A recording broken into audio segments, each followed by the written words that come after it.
Me and a couple friends last year decided we wanted to go camping.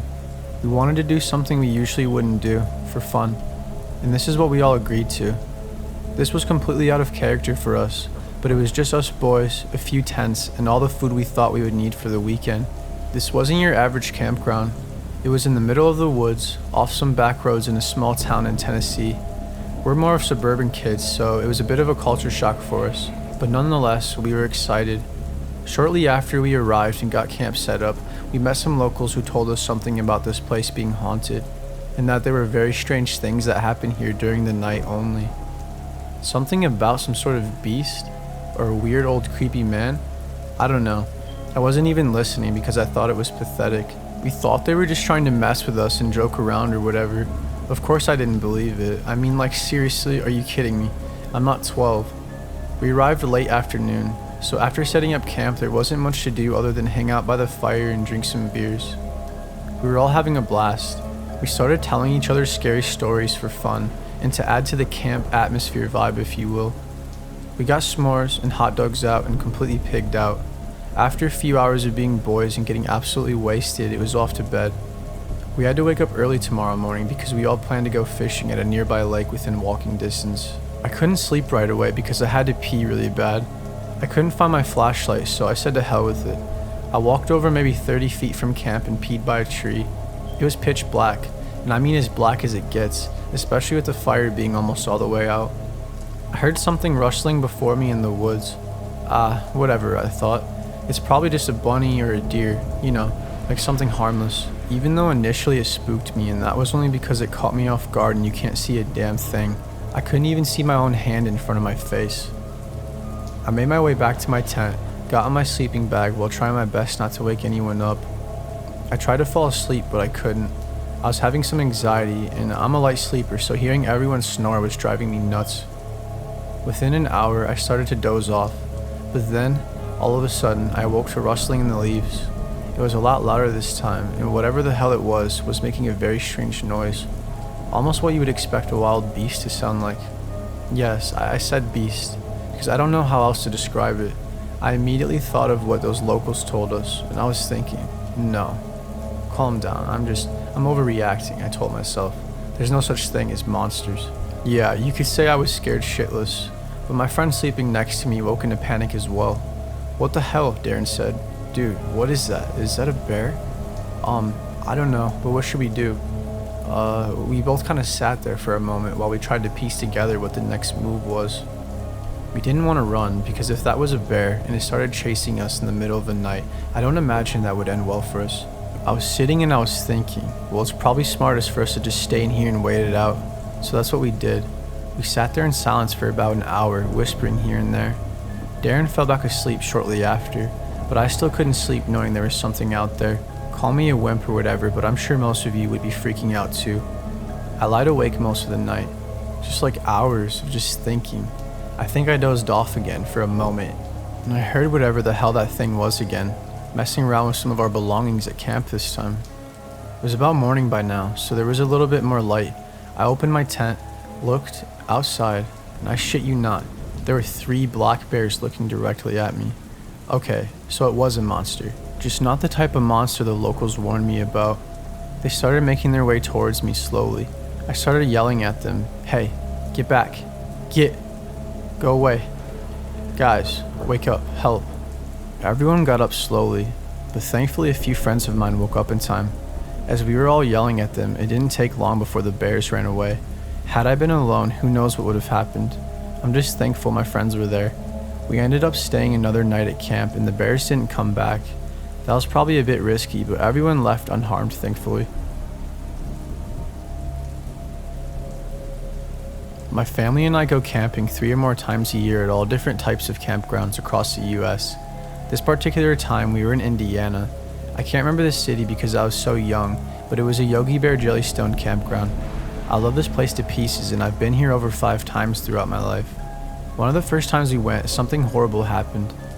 Keep in mind, I was only a kid at the time. I had made some friends my age at the park. We did all sorts of things, played basketball, went to the arcade, went swimming and fishing. You name it and we did it. It was a lot of fun and everything was going great. We were staying there for a couple weeks too, so I had lots of time. My friend Jake on this particular evening mentioned that we should take a walk through the trails. Of course I was interested. It was like one of the only things this place had to offer that we hadn't explored yet. As we were exploring the trails, we realized it was a lot bigger than we thought it was, so only shortly after we decided it was time to go back to the campsite. It was getting dark, and park curfew was 9:30 anyway, so we had to head back soon. We waited for our parents to go to sleep for what felt like forever. We decided that it would be fun to go walk through the trails with our flashlights given how dark it was. I know that sounds silly, but we were kids, so I'm sure you can understand why that might sound fun for some crazy teenagers. On our way there, Billy was freaking out because we were breaking the rules and he was a goody two-shoes, so he wimped out and went back to camp. I wish we all would have done the same because maybe my friend would still be alive. So, it was only me, Jake, and Carter. Carter was older than us, so I guess he thought it was funny. He ran away from us and hid. He was just trying to scare us. We spent at least 10 minutes looking for him before he finally jumped out and scared the hell out of us. I was kind of irritated, but we laughed it off. At this point, we had been walking for maybe 20 minutes, not really paying any attention to where we were walking. Jake and I were starting to get worried and hoped we weren't lost. Carter thought it would be funny to continue messing with us, so he ran off and hid on us again. Eventually we got sick of looking for him, so we yelled that we were leaving if he didn't come out. I felt bad for ditching, but I was sick of him messing with us and he knew it. So we turned around and started making our way back. A few minutes after walking, I heard screams. It was Carter. We thought he was just messing around with us still, so we continued walking. A brief moment later, I realized something terrible was happening. He was screaming at the top of his lungs. There's no way he was that crazy or that good at acting. We immediately ran back to our parents. I mean, I've never ran that fast in my life. I told my family what was going on, and we all went looking for him. My mom stayed at the camper and called the police. The park security got involved, and the rangers were giving my dad a hard time and not taking us seriously at all. One ranger was practically hounding my dad the whole time. We couldn't find Carter. We had been searching for over an hour. Nothing. There was no sign of him anywhere. Carter's parents were freaking out and blaming my parents for everything. Eventually they kicked my family out of the park and we weren't allowed back until next year. They never found Carter to this day. I blame myself for his disappearance. The guilt haunts me every single day that I should have done something different.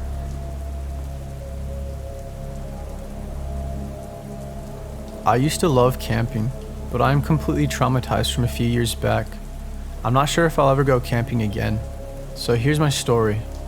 We went camping one summer, like we always did. I grew up at this campground. Well, not really, but like I've been camping here with my family since I was a baby. In 2016, I was 14 years old. It was our first day camping of the year. Everything was normal, except this time I was a year older and I didn't have any friends with me. I'm not an only child. I do have a little sister, but she's 7 years younger than me.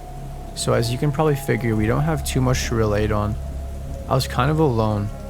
I would go to the park alone, get ice cream alone. I mean, my parents didn't let me do whatever I wanted all the time, and I did spend time with them too, but a lot of the time it felt like I was alone. I would ride my bike around the campground a lot. That's mainly what I did when I was bored. This campground was pretty big in space, but it's not your typical campground where there are motorhomes, tents, fifth wheels, etc. lined up right after another. There were lots more space in between, filled with tons of trails and all different types of trees. You get it. It was a nice campground. There was a really creepy cabin I used to pass by all the time when I was riding my bike. The cabin was pretty far from my campsite and pretty far from any other campsite as well. It looked empty, like no one was camping there during that time.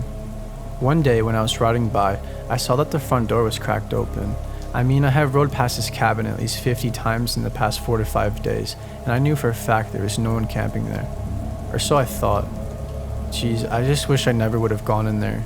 Of course, my curiosity got the best of me, and I ever so slowly made my way up the couple steps onto the porch and slowly pushed the door forward.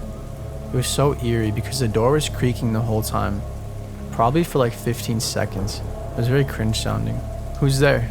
I stood in complete silence, eyes wide, and my mouth dropped to the floor. The old man standing right across from me told me to come inside and reassured me it was okay. I turned around to leave, and immediately he yelled at me and told me to come back. I took off on my bike and drove away as fast as possible. There was nothing that really happened after that. I don't know what he wanted, but good thing I didn't have to find out.